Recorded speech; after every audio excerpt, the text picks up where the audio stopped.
आज की कहानी हे पिता का त्याग। यह कहानी नितेश जोशी जय के द्वारा लिखी गई है। सुबह की हल्की धूप खिड़की से छनकर घर के किचन में फैल रही थी। चूल्हे पर चाय उबल रही थी और घर के भीतर रोज की तरह एक शांत सी दिनचर्या शुरू हो चुकी थी। तभी अचानक किचन से एक तेज आवाज सुनाई दी। मम्मी, ओ मम्मी, मेरी नई नोटबुक से पन्ना किसने फाड़ दिया? कल मुझे इसे कॉलेज लेकर जाना था। किसी ने आधा पेज निकाल लिया है। यह आवाज संध्या की थी। वो गुस्से में किचन में खड़ी इधर उधर अपनी नोटबुक के पन्ने पलट रही थी। बैठक में रघुनाथ जी अपनी पुरानी लकड़ी की कुर्सी पर बैठे अखबार पढ़ रहे थे। संध्या की ऊंची आवाज सुनकर उन्होंने चश्मा थोड़ा ऊपर किया और धीरे धीरे चलकर किचन की ओर आ गए। क्या हुआ बेटा? संध्या अभी भी गुस्से में थी। दादू, मेरी नई नोटबुक थी, किसी ने उसमें से पन्ना फाड़ दिया। मुझे आज ही नोट्स पूरे करने थे। रघुनाथ जी ने हल्की मुस्कान के साथ कहा। सॉरी बेटा, मुझे एक पता लिखना था। टेबल पर नोटबुक पड़ी थी तो मैंने उसी में से एक पन्ना फाड़ लिया। बस इतना सुनना था कि संध्या का गुस्सा तुरंत शांत हो गया। ओह, सॉरी दादू, मुझे पता नहीं था। मैंने तो सोचा किसी बच्चे ने ये शरारत की होगी। रघुनाथ जी ने स्नेह से उसके सिर पर हाथ फेरा और मुस्कुराते हुए वापस अपनी कुर्सी की ओर लौट गए। संध्या की मां माधवी ये सब देख रही थी। उसने हल्के से मुस्कुराते हुए कहा, गुस्सा करने से पहले थोड़ा सोच लिया करो। संध्या भी मुस्कुरा दी, लेकिन उसके मन में हल्की सी झेप रह गई। घर के एक कोने में खड़े दीपेश यह पूरा दृश्य देख रहे थे। रघुनाथ जी के बड़े बेटे होने के नाते वे अपने पिता की छोटी छोटी भावनाओं को भी अच्छी तरह समझते थे। कुछ देर बाद उन्होंने माधवी से कहा, मैं जरा मार्केट होकर आता हूं। अभी क्या लेने जाना है? माधवी ने पूछा। बस थोड़ी देर में आता हूं। दीपेश जल्दी से बाहर निकल गए। करीब आधे घंटे बाद वे वापस लौटे। उनके हाथ में एक नई नोटबुक और एक पेन था। उन्होंने मुस्कुराते हुए नोटबुक संध्या को देते हुए कहा, लो बेटा, ये तुम्हारी नई नोटबुक। संध्या आश्चर्य से उन्हें देखने लगी।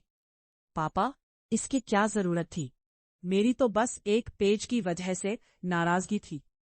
दीपेश ने हंसते हुए कहा, कभी कभी छोटी सी बात को भी नई शुरुआत में बदल देना अच्छा होता है। फिर वे चुपचाप उस पुरानी नोटबुक और पेन को लेकर रघुनाथ जी के पास गए और उन्हें देते हुए बोले, पापा, ये आपके काम के लिए रख लीजिए। रघुनाथ जी ने बेटे की ओर देखा। उनकी आंखों में एक गहरी चमक थी, संतोष की, गर्व की। कुछ ही देर में किचन से पकवानों की खुशबू आने लगी। आज दीपेश खुद नाश्ता बना रहे थे। सारा परिवार डाइनिंग टेबल पर इकट्ठा हो गया।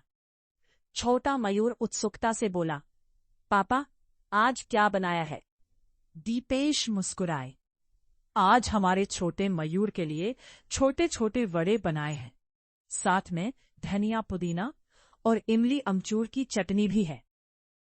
सभी लोग बड़े चाव से नाश्ता करने लगे। माधवी ने कहा, आप भी बैठ जाइए और हमारे साथ खाइए। दीपेश ने हंसते हुए कहा, पहले सबको खिला लो, फिर आराम से खाऊंगा। रघुनाथ जी वड़े खाते हुए बोले, बेटा, तेरे हाथों में तो जादू है। इतने स्वादिष्ट वड़े बनाए हैं। क्या मुझे थोड़े और मिल सकते हैं? दीपेश ने तुरंत उनकी प्लेट में और वड़े परोस दिए। कुछ देर बाद संध्या किचन में गई तो उसने देखा कि वड़े खत्म हो चुके थे। वो वापस आई और बोली, पापा, आपने अपने हिस्से के वड़े भी दादाजी को दे दिए, जबकि यह तो आपकी पसंद की डिश है। दीपेश मुस्कुराए। बेटा, पापा के लिए हम जो भी करें वो कम है। बच्चों ने उत्सुकता से पूछा, क्यों पापा? दीपेश कुछ पल चुप रहे, जैसे अतीत की कोई खिड़की खुल गई हो। तुम्हारे दादाजी का त्याग बहुत बड़ा है, उन्होंने धीरे से कहा। दीपेश ने बच्चों को बताया जब पापा छोटे थे तब उन्हें अपनी विधवा बुआ के घर दत्तक पुत्र बनकर रहना पड़ा। बुआ जी ने अपनी सारी संपत्ति पापा के नाम कर दी, लेकिन पापा ने उसे कभी अपने स्वार्थ के लिए नहीं देखा। उन्होंने पूरी मेहनत से खेती संभाली और परिवार की जिम्मेदारी उठाई। हम भाइयों को अच्छे स्कूल में पढ़ाने के लिए उन्होंने दिन रात मेहनत की, लेकिन सबसे बड़ा त्याग उन्होंने तब किया जब हमारी माँ हमें छोड़कर चली गई। लोगों ने उन्हें दूसरी शादी करने के लिए बहुत कहा, लेकिन पापा ने साफ मना कर दिया। उन्होंने कहा, मेरे बच्चों की परवरिश ही अब मेरी जिंदगी है। दीपेश की आंखें भर आई। उसी समय दरवाजा खुला। रघुनाथ जी मंदिर से लौट आए थे।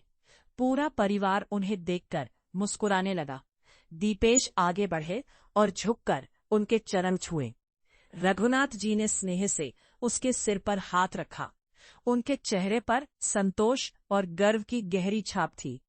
शायद उन्हें यह एहसास हो चुका था कि उनका त्याग व्यर्थ नहीं गया, क्योंकि सच तो यही है, पिता का त्याग शब्दों से नहीं, पीढ़ियों के संस्कारों से पहचाना जाता है।